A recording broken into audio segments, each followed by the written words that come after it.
اعوذ باللہ من الشیطان اللعین الرجیم بسم اللہ الرحمن الرحیم۔ تمام تعریفیں اس رب ذوالجلال والاکرام کے لیے جو سارے جہانوں کا پروردگار اور روز جزا کا حاکم ہے۔ میرے تمام سننے والوں کو السلام علیکم ورحمۃ اللہ وبرکاتہ۔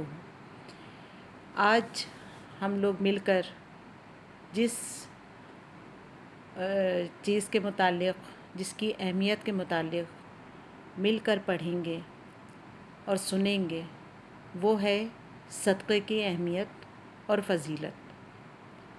صدقہ اتنی اہم چیز ہے کہ اگر ہم اس کے متعلق جان لیں تو اس سے پھر ہم منہ نہیں موڑ سکتے۔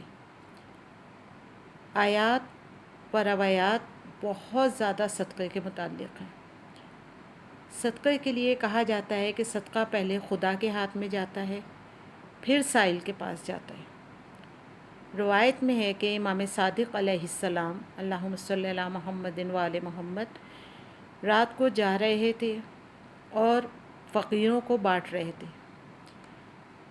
جب ان سے پوچھا گیا کہ یہ آپ کیا کر رہے ہیں تو آپ نے فرمایا کہ میرے والد نے فرمایا کہ ان کے والد جب صدقہ دیتے تھے تو وہ دے کے اور پھر لے کے اسے چومتے تھے اور پھر دیتے تھے، یعنی ان کو یہ کہتے تھے کہ یہ خدا کے ہاتھ میں گیا ہے تو پھر اس کو چوم کے اور پھر واپس کرتے تھے۔ رسول خدا صلی اللہ علیہ وآلہ وسلم اللہم صلی علی محمد و آل محمد فرماتے ہیں کہ جو تم خدا کی راہ میں دیتے ہو وہ باقی رہ جائے گا اور جو یہاں ہے وہ ختم ہو جائے گا۔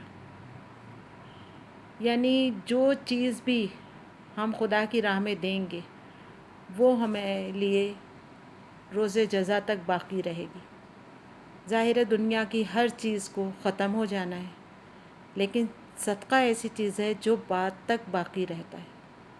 ایک شخص امام صادق کی خدمت میں آیا اور اپنی بیماری کا ذکر کیا۔ آپ نے فرمایا کہ صدقہ دے کر بیماری کو دور کرو، کیونکہ صدقہ موت کو ٹال دیتا ہے۔ اسی طرح اگر انسان صبح صدقہ دے تو اس کے چہرے سے نور نکلتا ہے۔ مومن کو دیکھ کے مسکرانا بھی صدقہ ہے۔ روایات کہتی ہیں کہ سائل کو خالی ہاتھ نہ بھیجو، چاہے ایک کھجور دو۔ صدقہ صرف پیسے کا دینا یا چیز کا دینا نہیں ہے، بلکہ اگر کوئی آپ کے پاس کسی بھی مدد کی غرض سے آئے اور آپ اس کے لیے اس کی ہیلپ کرتے ہیں تو وہ بھی صدقہ ہے۔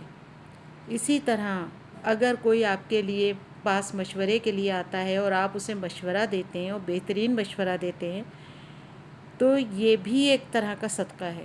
اسی طرح روایات میں ہے کہ اپنے بچوں کو صدقہ دینے کی عادت ڈالو تاکہ ان کو آگے بھی جا کے یہ عادت ان کے اندر رہے۔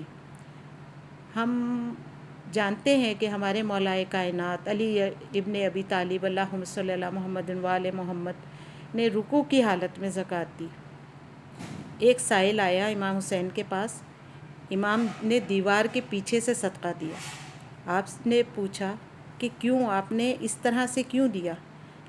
آپ نے فرمایا میں نہیں چاہتا تھا کہ اس کی آنکھیں میری آنکھوں میں دیکھیں۔ اسی طرح ایک سائل رسول خدا کے پاس آیا اللہم صلی علی محمد و آل محمد اور آپ سے اپنی حاجت طلب کی۔ آپ نے کہا کہ جناب سیدہ سلام اللہ علیہا کے گھر بھیجا۔ بی بی نے آپ کو ایک چادر دی، اس نے کہا اس سے میری حاجت نہیں روا ہوگی۔ آپ نے اسے اپنا گلو بند دیا، وہ گلو بند لے کے آیا جو جناب عمار یاسر نے خریدا، اور پھر وہ گلو بند سے ساری اس کی حاجت پوری ہوئی، اور وہ گلو بند عمار یاسر نے اپنے غلام کو آزاد کیا اور اس کے ہاتھ بی بی کو واپس بھیج دیا۔ سبحان اللہ، ایک چیز سے آپ کی اس کی حاجت روائی بھی ہوئی اور وہ چیز آپ تک واپس بھی آئی۔ اس لیے انشاءاللہ تعالی ہم لوگ اس سے کچھ سیکھنے کی کوشش کریں گے اور اپنی اس عادت کو سب میں بانٹنے کی بھی کوشش کریں گے۔ والسلام علیکم ورحمۃ اللہ وبرکاتہ۔